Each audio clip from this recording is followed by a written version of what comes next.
We are live. Well, I mean live in the sense that like live is you'll hear us later, but we'll get to that point at some point, you know.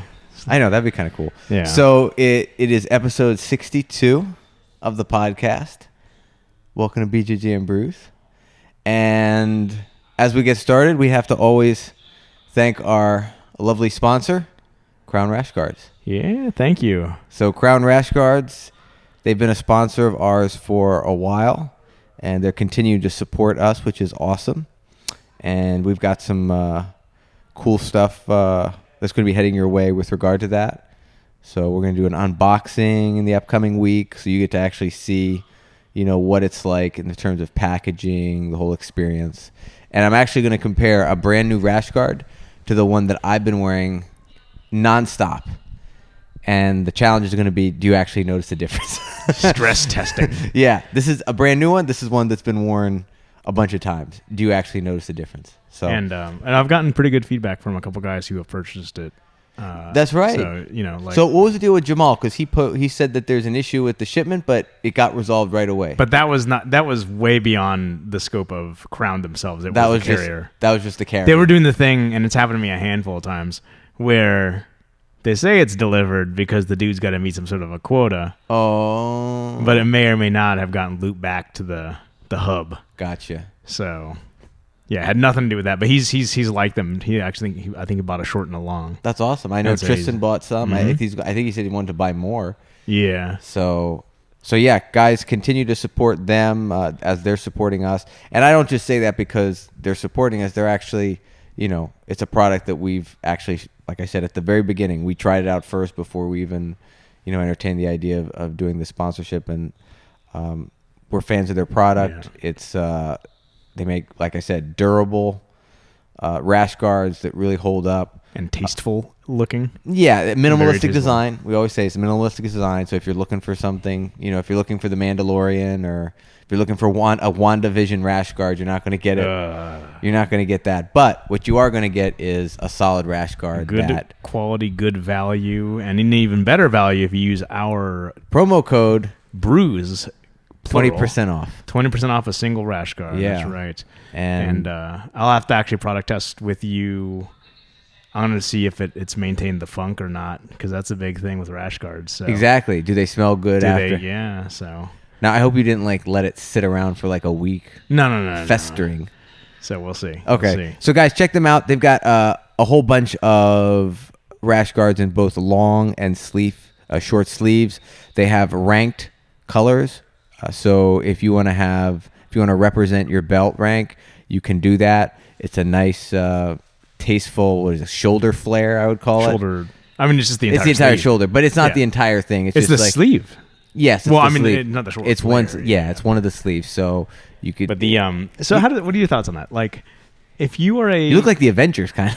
I was gonna say, like, yeah, I guess it is. You're a purple belt Avenger. You are a brown belt Avenger. And then full Black Panther is your black belt. Really good sublimated graphics on those, by the way. But so like, how do you feel about that? Like, because to me, no-gi and gi are two different sports. If you're a black belt in gi, does that really make you a black belt in no-gi? Well, that's a huge discussion. Like, I remember, I think Paul mentioned that Daniel Cormier got a black belt in sub-grappling or something. I don't know. I briefly remember that, or vaguely remember that. I mean, I think part of no-gi's charm is that there is no rank, in a way. Yeah. I mean, you don't line up to rank. I do know 10th Planet gives out belts. Mm-hmm. It's like a Danaher gives out belts, but for the most part, I feel like belt is relegated to gi. Yeah. And then no-gi is just no-gi. No-gi is no-gi. But like at the same time, very much American jiu-jitsu, right? We'll have to watch that. Okay, that's a whole. Yeah, it is. That's its own little thing. We'll have to watch it at some point. Maybe. Anyway, guys, just one last thing because we're in and out of the Crown Rash Guards is online at crownrashguards.com. They're on Instagram and Facebook at Crown Rash Guards. I'm there. I have a badge. I'm their top. I'm their top fan. So Facebook has bestowed upon me. This is awesome. Their number one fan. So I displayed that proudly. And like I said, if you see the description of this podcast, you'll see the promo code. It's again Brews, BREWS, and you get 20% off your order. And tag with yourself, and if you're in a rash guard like that, tag yourself in an Instagram. Yeah, photo. tag that. Tag us. Tag them. Tag everyone. Let us know where you are. Yeah, just like what we said last week. I won't add you to some random group. Yeah, that's like Russian. So on a side note, I have a LinkedIn profile, and that's for my real job and stuff. And there's been a rash of people just adding you that I don't know. Really? The minute you accept the connection, because in the past it was just accept because you want to grow your network of business people. This time, I click accept, and the next day it's like, I want to offer you something, and it just spam. So that's the new spam for me. So it's like, ugh.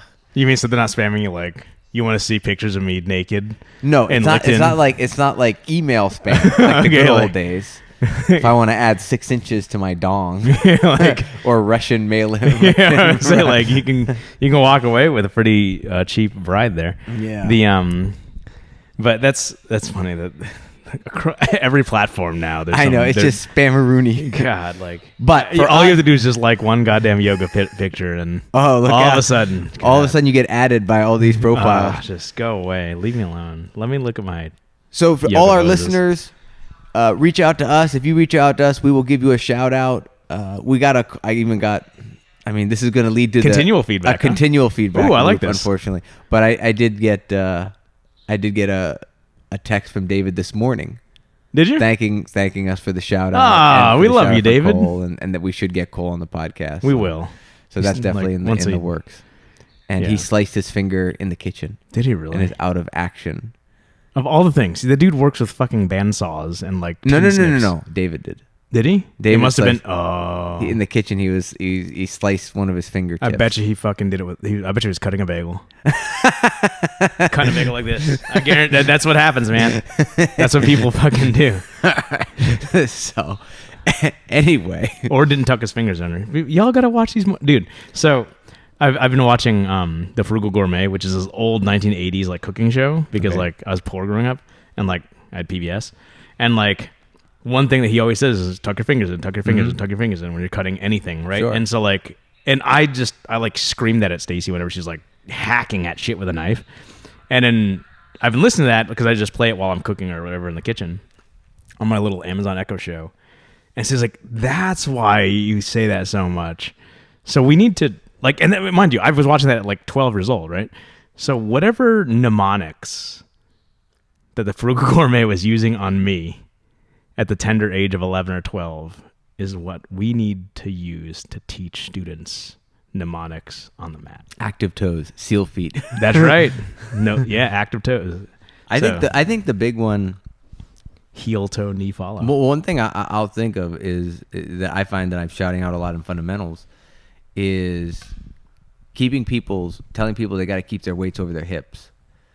Like people lean forward a lot. A lot of beginners lean forward when trying to pass guard, and they're not keeping posture. They're not keeping a good center of balance, like a center of gravity.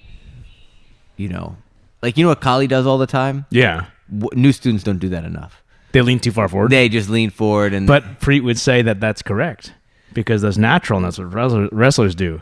And GSP versus Carlos Condit taught him otherwise. So, right? Yeah, but they know what they're doing. It's, right. And yeah. Preet would also say they know that. what they're doing, But like, shouldn't... I mean, I guess that's training, right? Training in general is all about teaching us to do things that are against what our natural instincts are, right?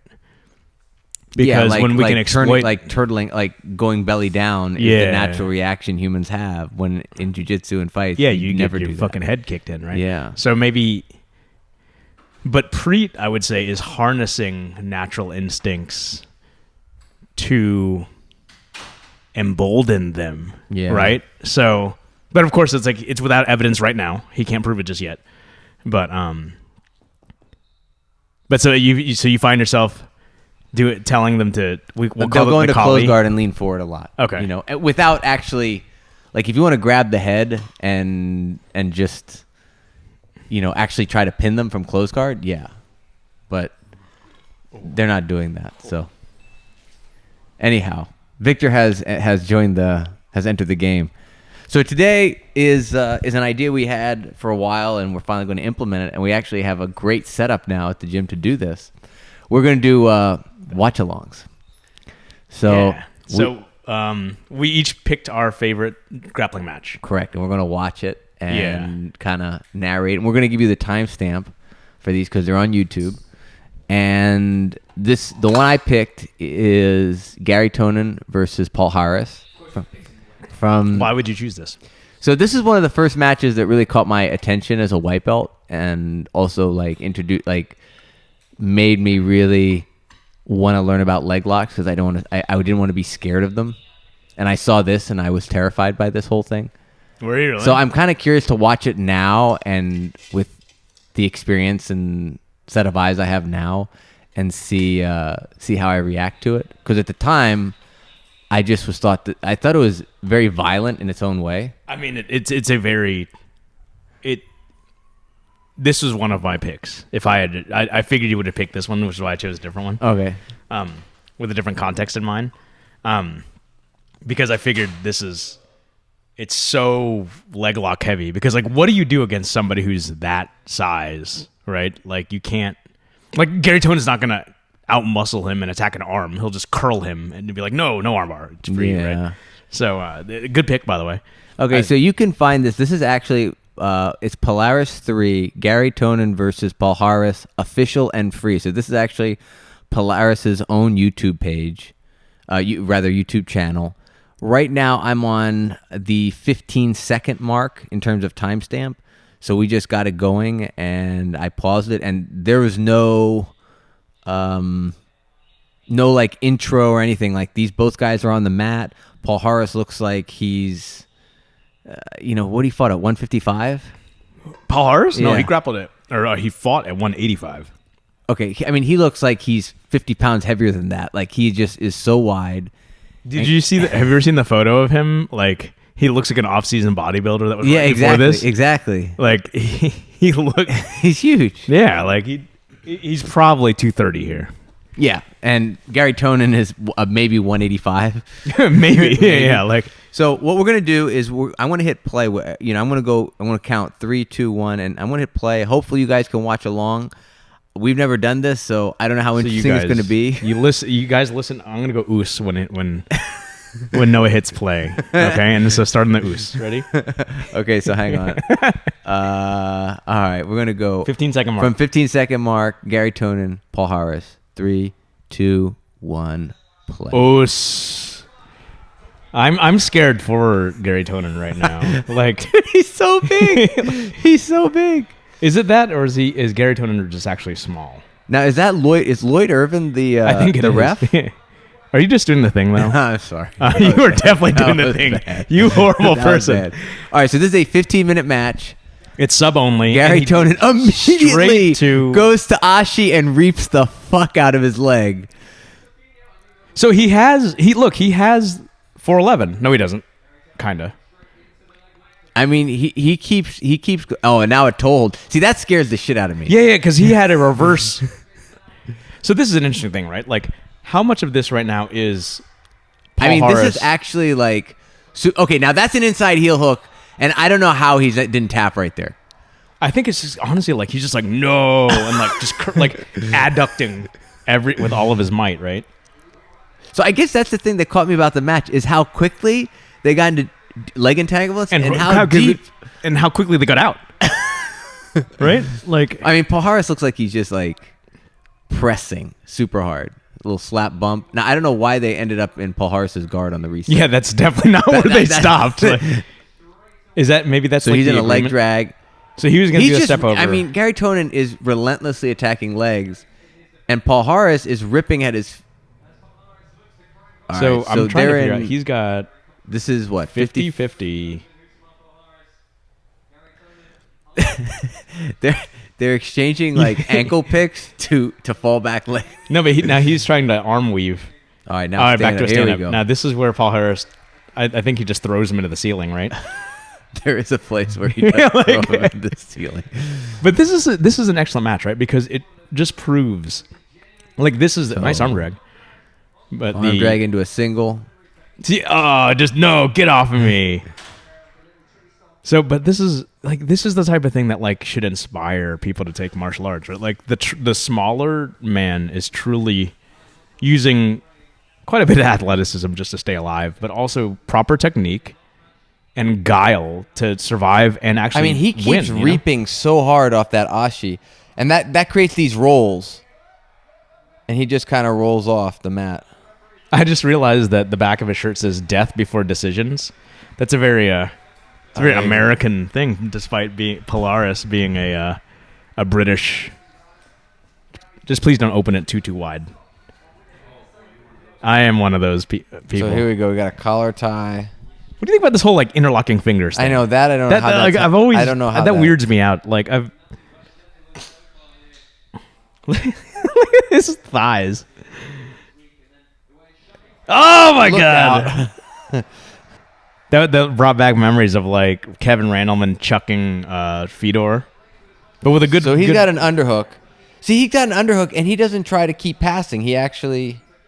Maybe because he fears lifting up his hips at all. Because if he does, then he runs the risk of him getting underneath. He was just right? playing kind of a butterfly half, and now Tonan's in.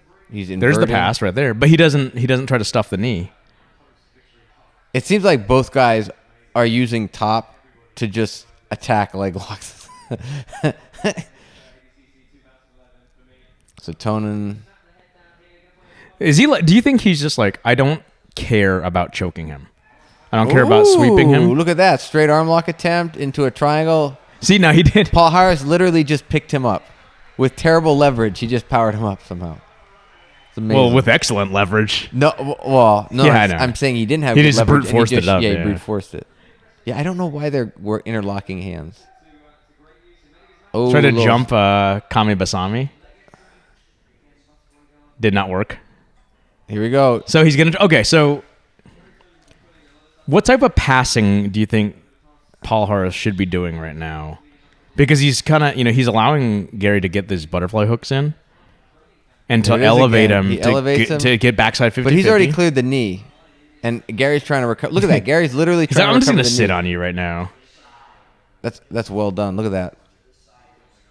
So at this point, if you were Gary too, do you think he would let go? Like he should have let go? Or do you think he could have regained that if he had just kept kind of forcing it? Because he was. I just don't on think his letting calf. go is gonna. He's letting go in a suboptimal position in Gary's case, in my opinion. Oh, are you kidding me? Ads in 3, Just 2. click it. Just click it. Click skip right now. So hang on, sorry guys, we just got an ad. I mean, YouTube's got to do their thing. They got to pimp their bacon cheeseburgers. I didn't know this. I would say Alexa skip, but we don't have that here, so. So I hit skip. Yep. Now you're good. You're good. And now we're back. So we're at 10, 15, 14, 13. So 12. About 5 minutes have passed. Yeah. Actually, 4 minutes and some. Paul Harris and he dumps comes him up again. for a single and literally just. He like imagine if you were on that website, how many 5-year-olds can you kill? This would be Paul Harris versus one, because he literally just picked him up and flipped him head over heels or head over head, heels over head. So Tonan is not controlling the far hip. He's getting the heel exposed, but he's never controlling the far hip. Do you think this is pre-backside 50-50 matrix type of stuff, and they haven't refined that yet, so he doesn't? I'm thinking. I mean, now you're in these. Look, they're in this kind of like, while your feet are there, I'm going to rip at him. While catch wrestling types of exchanges. Well, this is where they were rolling a lot to do escapes, and they've learned that the roll is not.